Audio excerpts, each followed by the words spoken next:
नमस्कार दोस्तों, 54 haunted story channel में आप सभी का स्वागत है। उम्मीद करता हूँ कि आज की स्टोरी आप लोगों को बहुत पसंद आएगी। तो आइए शुरू करते हैं। ये कहानी तब की है जब मैं अपनी मौसी के घर छुट्टियाँ बिताने गया हुआ था। उस समय मेरी गर्मियों की छुट्टियाँ चल रही थी। मेरे मौसा जी एक डॉक्टर हैं, तो उन्हें रहने के लिए क्वार्टर मिला हुआ था। वे उस क्वार्टर में दूसरे मंजिल पर रहते थे। उनके फ्लोर पर एक बालकनी थी, जिसके पीछे की ओर एक बड़ा सा जंगल था। और रात के समय उस जंगल से अजीबो गरीब आवाज़ें सुनाई देती थी।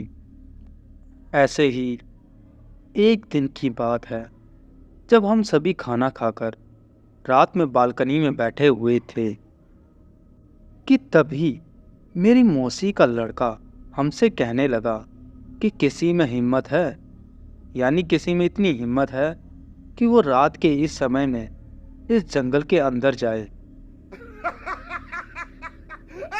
हम सब हंसने लगे और उससे कहने लगे कि क्या फालतू की बात कर रहा है। भला कोई जंगल में इतनी रात में क्यों जाएगा? कहीं कोई जंगली जानवर मिल जाए तो शामत पक्की है सबकी। सब हंसने लगे। वो बोला कि मैं मजाक नहीं कर रहा। मेरे स्कूल के दोस्त बताते हैं कि एक बार ऐसे ही एक लड़का उस जंगल में चला गया, फिर उसका कभी कुछ पता नहीं चला। गांव के लोग बताते हैं कि उस लड़के को अपने पिता के जंगल में बुलाने की आवाज़ आई थी और उनकी आवाज़ के पीछे पीछे उस जंगल में चला गया वो, और फिर तभी किसी ने उसे नहीं देखा। मैं हंसने लगा कि ये तो यार झूठी कहानी है। अगर वो लड़का लौटा ही नहीं तो लोगों को किसने बताया कि आवाज़ उसके पिता की थी? तो बोला क्योंकि उसके पिता उससे थोड़ी दूरी पर थे और उन्हें भी वही आवाज़ सुनी थी, मतलब उनको बुलाने की। उनकी ही आवाज़ में कोई उनके बेटे को अपनी ओर पुकार रहा था। जब वे दौड़कर वहाँ पहुँचे तो उन्होंने देखा कि वहाँ पर उनका बेटा नहीं है, इसलिए कोई भी उस जंगल की ओर नहीं जाता। मैं अपने मौसेरे भाई की यह कहानी सुनकर हंसने लगा कि वह क्या बात कर रहा है, जंगल का भूत जो लोगों को गायब कर दे। फिर हम सब उठकर ही टीवी देखने लगे और थोड़ी देर बाद में मैं उस बालकनी में जाकर थोड़ी फ्रेश हवा लेने लगा। रात का समय में उस जगह अच्छी खासी हवा चल रही थी और मैं उस जंगल की ओर मुंह करके देखने लगा कि आखिर कौन होगा वो। क्या वो सच था? कि तभी मैंने अपने मौसेरे भाई को उस जंगल के किनारे खड़े देखा। वो मेरी ओर नज़रें करके हंस रहा था और मुझसे इशारे में कह रहा था कि तुम भी यहाँ आओ। मैं चौंक गया कि अभी तो वो टीवी देख रहा था, फिर नीचे कैसे पहुँच गया। मैंने पीछे मुड़कर देखा, वो वहाँ नहीं था। तो मुझे लगा कि शायद यह नीचे चला गया है और मुझे भी नीचे बुला रहा है। बोल रहा है कि अरे क्या देख रहा है, नीचे आओ थोड़ी सैर करते हैं। मैंने सोचा चलो थोड़ा घूम ही लेते हैं।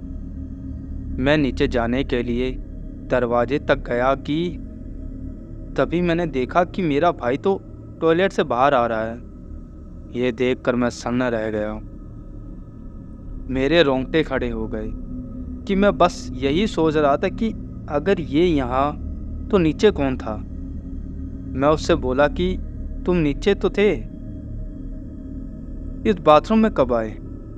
वो बोला कि मैं तो यहीं था, मैं तो बाथरूम गया ही नहीं था। तुम क्या बोल रहे हो? मैं उससे बोला कि मैंने अभी अभी तुम्हें जंगल के किनारे खड़ा हुआ देखा था और तुम तो मुझे बुला रहे थे। वो बोला मजाक मत करो, तुम्हें क्या लगता है मैं डर जाऊंगा? मुझे पता है कि तुम मुझे डराने की कोशिश कर रहे हो, पर मैं नहीं डरने वाला।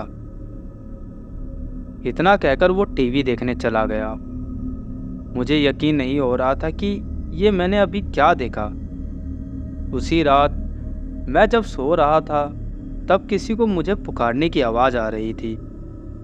वो जो भी था मुझसे कह रहा था कि तुम्हारा कब से इंतज़ार कर रहा हूँ, तुम तो आए ही नहीं। देखो जल्दी आओ, फिर हम दोनों साथ में इस जंगल के अंदर घूमने चलेंगे। इस बार ये आवाज़ मेरे भाई जैसी नहीं थी, बल्कि किसी ऐसे बूढ़े आदमी की थी जो काफ़ी लंबा होगा, जिसने कभी कभार ज़्यादा सिगरेट पिया होगा। रात भर मुझे उसकी आवाज़ें आने लगी और फिर जब मैंने सुबह सबको ये बात बताई तो सबने मुझे कहा कि ऐसा होना आम बात है। तुम उस बात पर ध्यान मत दो, बिल्कुल भी। अपना काम करो और भूल कर भी जंगल की ओर मत जाना। के बाद कुछ दिनों बाद ही मुझे उस जंगल की ओर से आवाज़ आती रही। फिर वो आवाज़ें आना रुक गईं। इस घटना के कुछ दिनों बाद मेरे पापा मुझे लेने आ गए थे, क्योंकि मेरी गर्मियों की छुट्टियां ख़त्म होने वाली थी। उस जंगल में रहने वाले लोग बताते हैं ये जो आवाज़ें थी ये छलावे की आवाज़ें थीं। ये छलावा आवाज़ें निकाल के लोगों को मारने के लिए बुलाता था, और जो कोई भी उसके पीछे जाता वो फिर कभी लौट कर नहीं आता।